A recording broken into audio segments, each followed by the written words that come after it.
Oh me, oh my people of the world. It's August 19th. It's a million degrees here in Las Vegas. I'm happy to be alive today on Marketing as a Foreign Language. Please do leave a comment. Would love to see that. Facebook's updating its ad preferences hub to make it easier to control your personal ad and data settings. Ooh, Facebook trying to not have to testify in front of Congress as often. Snapchat looks to expand off-platform sharing options to expand audience reach. What does that even mean? I have no idea. TikTok launches new ad campaign to highlight community benefit and positivity. TikTok desperately trying to stay alive and not be shut down by the powers that be. Facebook provides tips on how to optimize your Facebook Live broadcast. Facebook Live? Who does that? That's ridiculous. Facebook will soon require all Oculus VR users to sign in via Facebook. Do I know anything about Oculus? Not really, but I really should get on it. Do any of you use Oculus? Bing shopping opens up to free product listings following in the wake of Google offering free product listings. This is Marketing as a Foreign Language, and it starts right this very moment.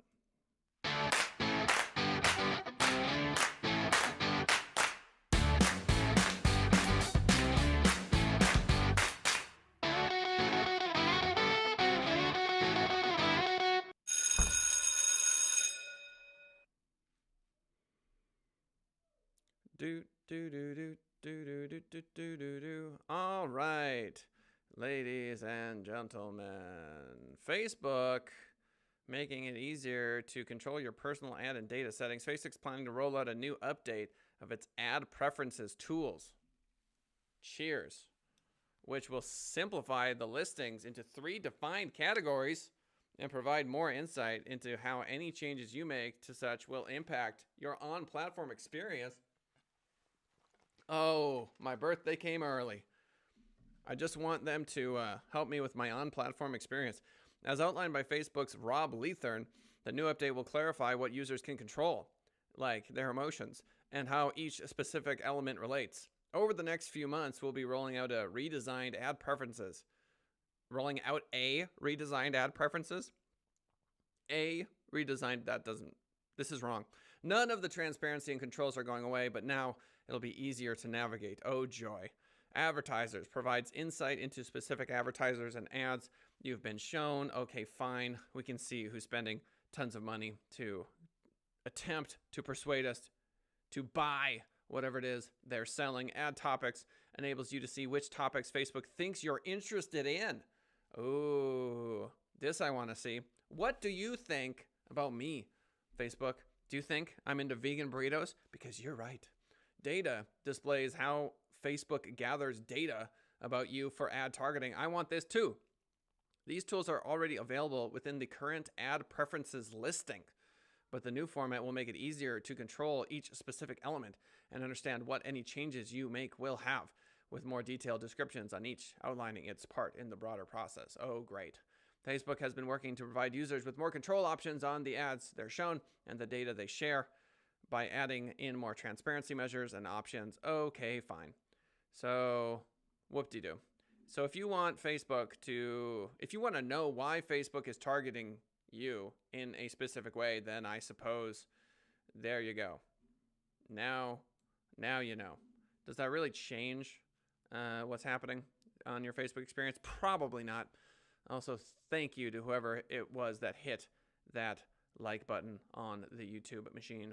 Thank you very much. Snapchat looks to expand off-platform sharing options to expand audience reach. I dislike the fact that there's 2 expands in this headline. Snapchat is testing out a new option which would enable users to share its premium content offerings, like original shows and content from Discover partners outside the app. So apparently Snapchat has premium content offerings, original shows, original snappy shows. Back in 2018, Snapchat added the capacity to share certain types of stories outside the app through embeds or link shares. At that time, the option was limited to official stories created by celebrities and influencers, and our stories curated by Snapchat's in-house team. But now, oh, the game's changed. Now, Snapchat is also looking to expand the same functionality to its premium Discover content. Hold the phone. Unbelievable. As reported by Axios, quote, the update will allow Snapchat users to share Snap Originals, shows, and publisher stories with their friends off the platform using easily shareable links. Get yourself some of that premium Snap content, marketers. Similar to other platform embeds, these links, when shared via other social media sites or via message or Messenger perhaps, would take users back to watch the videos in the Snapchat app. Here's an example of how the current Snap video links are displayed. There. Look at it. It's a link. The vertical format is not ideal for desktop viewing, but the expansion of the sharing options for Snap content will, as noted, open up new avenues for content exposure, which could help bring more users to the app. Snapchat, at latest report, is currently serving 238 million daily active users. And thank you to whoever hit the like button on the YouTube page and has steadily increased its usage over the past year. Part of Snapchat's more recent focus has been on making its platform more accessible via simplified user interface updates. Blah, blah, blah, blah, blah, blah, blah. TikTok launches new ad campaign to highlight community benefit and positivity. What I see is TikTok desperately tries to not get completely sold and destroyed. I'm not sure if this angle is going to work, as TikTok might hope, according to Mr. Hutchinson. Ever since the first rumors of a potential TikTok ban in the US started to circulate, TikTok has been looking to showcase the benefits of its platform to US users in particular, in an effort to root itself into American culture, thereby making it harder to justify banning the app. I would guess that the Trump administration could not possibly care less. Its latest push on this front is a new ad campaign which aims to underline, in TikTok's own words, how the platform has become, quote, ubiquitous part of everyday American life. Oh man, I guess. Though I doubt that anyone who's ever used TikTok has felt the positivity and inspiration are key focus elements of the app. Yeah, that's true. In the accompanying message, it's not like you go to TikTok for like apple pie recipes. You know what I'm saying? You're not going to TikTok to, like, I don't know, wave a flag around. In the accompanying messaging, TikTok highlights the various ways in which the platform has played a part in spreading joy. When I think TikTok, I think unfiltered, unadulterated joy, and bringing people together while also launching careers, driving support for causes, educating the masses, etc. Quote, every new story created on TikTok is the start of an exciting journey. Videos travel far and wide as they're discovered, shared, and reimagined in duets. As an idea catches on, so too does its impact across borders, cultures. This is too much. I can't handle it. According to Mr. Hutchinson, it's pretty heavy-handed and far more wondrous than TikTok itself. I would agree with that. But again, the purpose is to underline the benefits that TikTok brings in order to dilute opposition to the app more generally, which in reality people probably won't have a lot of impact on its eventual fate. So banning the app would mean turning your back on these creators. So if you are of the mind that TikTok is a giant job creation factory, then yes, I suppose you could make an argument that banning it in the United States doesn't make sense. But I do believe that this is all just a clever ruse to try to diminish the price of TikTok so that it can be purchased for pennies on the dollar. Last year, TikTok was fined $5.7 billion for illegally collecting data on users under the age of 13 in the US. You're not supposed to do that, which the app is under investigation for yet again in France. A recent investigation by the New York Times also found that a third of TikTok's 49 million daily users in the US are under 14 years of age, with many being well below that, potentially exposing them to adult content, which is not something you want to do if you are the owner of an app. Facebook provides tips on how to optimize your Facebook Live broadcasts. Facebook recently launched a new video series in which it's showcasing interviews with internal experts working on specific platform tools in order to provide more insight into how each works and how users can get the most out of the various functions the platform has to offer. The first video in the series looked at Creator Studio, while the most recent edition focuses on Facebook Live with tips on how to maximize your Facebook broadcast and generate optimal reach. Lots of interesting pointers here. Okay, so message goal. Ooh, guests. Does anyone want to be a guest on the show? Why don't you email me at kellen@senditrising.com. From there, we've got preview posts. Okay, I get it. Join us. Cross-posting advises that users should look to cross-post on another Facebook page where they can, be that of a guest on your live stream or, we get it, cross-posting. Maximize engagement, noting that Facebook prioritizes content that's driving conversations and meaningful interactions between people. This Montgomery fellow says that encouraging engagement will lead to more shares from viewers, obviously, but it will also send positive signals to the algorithm. All hail the mighty algorithm. Montgomery recommends moderating comments to ensure the conversation remains healthy. I've had a few unhealthy conversations on Twitch, and kicking off the conversation by posting the first comment in your stream. Oh, really? What should I write then? Hey everybody. Please leave a comment. Wow, that was inspired. Totally inspired. Montgomery also covers some more technical elements of Facebook Live broadcasting as well as the use of music. Oh, geez. That's what this show needs. It needs more music. It needs elevator music in the background. These are some good notes for Facebook Live broadcasters, and it's worth taking a look at the video for the more technical tips you need. So Facebook Live is worth considering. Live broadcasts on the platform have seen a big increase during the COVID-19 lockdowns, with total viewership of Facebook live streams rising by 50% since January. Facebook Live videos also in general see much higher levels of engagement than regular video uploads. So streaming, it's all about streaming. Facebook will soon require all Oculus VR users to sign in via Facebook. All sales of VR headsets continue to rise. Facebook has announced a new update which will require all Oculus VR users to sign in using a Facebook account. So, Oculus explains, after January 1, 2023, we will end support for Oculus accounts. If you choose not to merge your accounts at that time, you can continue using your device, but full functionality will require a Facebook account. Woo.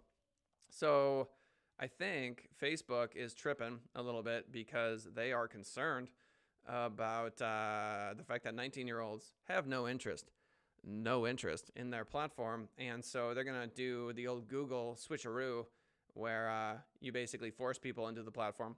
And so if you have an Oculus and you want to go ahead and, use it, well, I guess you need a Facebook account. The downside to this, obviously, is that a ton of people create Facebook accounts that are garbage that they'll never use, and they only use it to simply sign in. Up till now, Oculus users have been able to use a separate Oculus ID. Facebook purchased Oculus back in 2014, but now in order to better integrate its reporting and tracking systems, they say Facebook is making Facebook linkage mandatory. As noted above, current Oculus account holders can maintain their existing functionality until 2023. So, Facebook continuing to try to gobble up market share. Also, advertising in VR space, although it seems rather futuristic, is already happening, I'm sure, and will only grow as time elapses. Bing Shopping opens up to free product listings. The new offering launches with a small volume of traffic in the US this month. Organic product listings are now available in the Bing Shopping tab, Microsoft announced Monday. They are currently offered to Microsoft Merchant Center store owners with approved offers and will launch with a small volume of traffic this month. So Google did it, and now Bing is basically following right along. So today, a little bit of a slow news day, not going to lie. Facebook updating its ad preferences hub. Okay, great. So if you don't want to get hit with a bunch of nonsense ads, or you want to change the way that you are perceived by Facebook. You can check out your ad preferences hub to understand why you're being targeted, how you're being targeted, and get a sense of what these giant corporations think about you, the data that they have on you. Snapchat is expanding sharing options. So they're creating content and they're now giving us the option, Snapchat users the option to share that content, despite the fact that it was previously under lock and key, you could say. TikTok, the drama continues. They are desperately trying to get folks to love them in the next few months in an attempt to keep that price high and to influence the government. Obviously, we have an election coming up, and so if the Biden administration is a thing, if he is elected president of the United States of America, then you've got a whole new playing field. So they're doing everything they can to kind of run out the clock, potentially, on the current administration to try to save what could be, a multi-million dollar, if not multi-billion dollar deal. Facebook tips on how to optimize your Facebook Live broadcast. Okay, we get it. They launched a new video series, the link to which is right here. Social media today. So it launches new video interview series to share more insights into its product development process. Okay, so a lot of new videos here. Let's take a look at where the first one is so you can get a sense if you're interested in checking it out. So just do a search for Facebook Media. They're doing a new video series on how to better use the platform. Facebook Media, that's at FB Media. So if you want to search for it that way, here you go, at FB Media. Okay. Do I even have my Restream chat up? I don't. Let's open that up real quick to see if anyone has said anything. Gonna open up the chat box. Hopefully, have we done it? Yes. So much winning, so much chat. Oh, can't see old chat. That didn't work. Well, to those who chatted, I can't quite see it. Why don't I try to open up the YouTube version? Maybe I can see it that way. Let's give that a shot. And then we'll wrap this thing on up. Oh my gosh. Oh, there we go. Comment. That's so funny. It's Esther and Lydia. What's going on, Lydia Bosky Heater? What's going on, Esther Sass? Yeah, good stuff. So I'm the president of my local BNI chapter, and I'm going to go ahead and be the president in, 40 or so minutes. Esther Sass and Lydia Bosky Heater are members of said group, and they're amazing. Amazing people. Get your quote with Esther Sass and Sass Insurance. And check out Lydia Bosky Heater with Distinctive Insurance. Let's say you've got 20 employees in your company and you need health insurance. No problem. Boom. Lydia Bosky Heater's got you covered. Yeah. Oh, yeah. Thank you, Lydia. Just listening to my favorite SEO marketing guru. That's me, folks. Her absolute favorite marketing guru. Yeah. So, yeah, I'm going to go not with president for life. Oh, yeah, Lydia also mentions you could have 2 employees. It doesn't have to be 40. But she'll get you that health coverage you desperately need. Answer those questions that you have percolating beneath your skull. And finally, Facebook will soon require all Oculus VR users. Okay, we get it. Facebook purchased Oculus, and they have every incentive to want to get you to sign up for a Facebook account. Ladies and gentlemen, a little bit of a short episode today. Totally fine. It's 10:49. We had a lot of fun. Thank you for the comments, Esther and Lydia and friends. And I'm out. So see y'all tomorrow, Thursday, the 20th, for another episode of your absolute favorite marketing show in the history of all marketing shows. Farewell.